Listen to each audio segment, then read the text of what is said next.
Greetings, everyone, from my room here at 5D, room 14 at the Sidney Kimmel Cancer Center here at Johns Hopkins in Baltimore. I've been here most of the time since January, and we're now in August. So it's been a long, long time, and now my doctor came in to tell me about my treatment plan. I wasn't happy with the dates. I cried, but I know that I don't really have a choice, and this is what I have to do to spend more time with Gabriel for the rest of his life and the rest of my life. So the treatment plan involves being here on my birthday, which is also our anniversary, and if I need a bone marrow transplant, being here for Christmas. That will be my cracking point. I have been very, very strong, or at least tried to be strong. I've cried every day. I don't know if you call that weak. For Gabriel, cried just for our family, that we just couldn't be together. The strain I'm putting on my family, the strain that it is just taking a toll on everyone, and we're all coming together for my family to help raise Gabriel in Atlanta, and for Caesar to stay strong at work, and for me not to need him while I'm here. Even though I love him, I want him to focus at work. It's been a long journey, a very long journey emotionally, just with the emotional roller coaster. And it's so hard, not just on me, it's on the caregiver, it's on everybody involved. We're all out of our element. And it's like if you've ever trained for a race, it's like training, whether it's a 5K or a marathon. You push hard, you push hard, you push hard. They tell you, oh, only 0.2 miles ahead. And then you can just take that breath and be done. But here, you get near the end, and they say, oh, no, don't stop, don't relax. We've got another marathon for you, and another marathon, and another marathon. Well, at this point, I've run 4 marathons and never had a time to take a breath.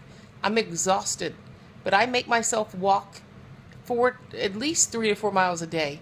Days I get sick, even if I have 102-degree fever, I go out and walk. And you know why I walk? Because I'm going to survive this. Because I want to go home and be with my baby.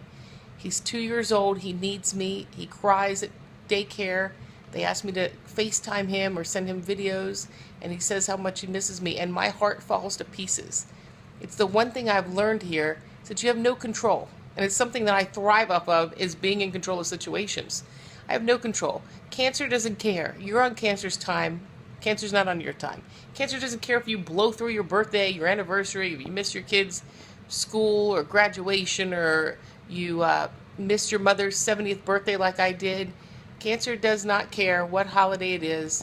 You just have to forge ahead, and you have to come out the winner. Another thing I'm learning is, when I was in TV news as an anchor and reporter, you get assigned a story, you get that story, you get that interview everybody wants, you write a great story, and all that hard work equals success. Here, hard work just means, hey, you tried. There is no guarantee. And so every day when they do these rounds and they come in, it's like 6 people that come in. It's all 4 doctors. There's an intern, there's a fellow, there's a resident, there's attending, and then you have your doctor called the longitudinal that looks at the long-term goal for you. And then you have the social worker to make sure you haven't lost your mind, which I do sometimes. You have the nurse, and then you have somebody who's here about the clinical studies. So I'm honored to be here at Johns Hopkins with all the right people in place, but it's just so hard to be away from my family.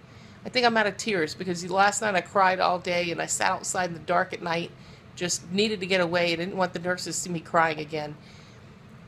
So here's what I have to say. Yeah, I feel like I've lost control of things. I told Caesar I have to start taking care of all the bills, and I need to just obsess with control of other things, because the rest, as they say, the best laid plans often go awry.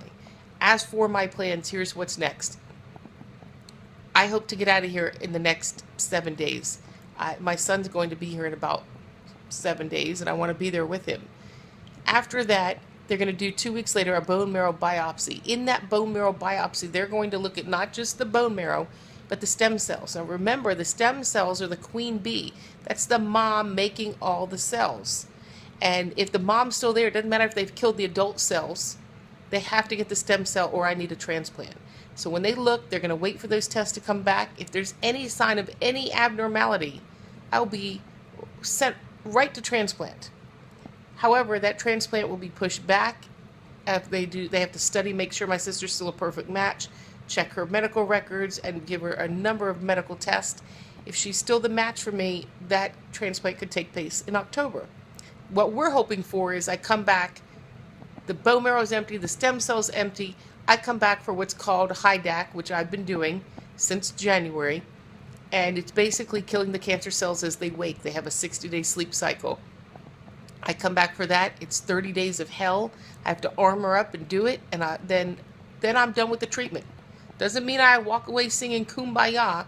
Just means I'm done with the treatment, and then I can go on my way and be home with my family and come back for regular visits. So I ask you to armor up.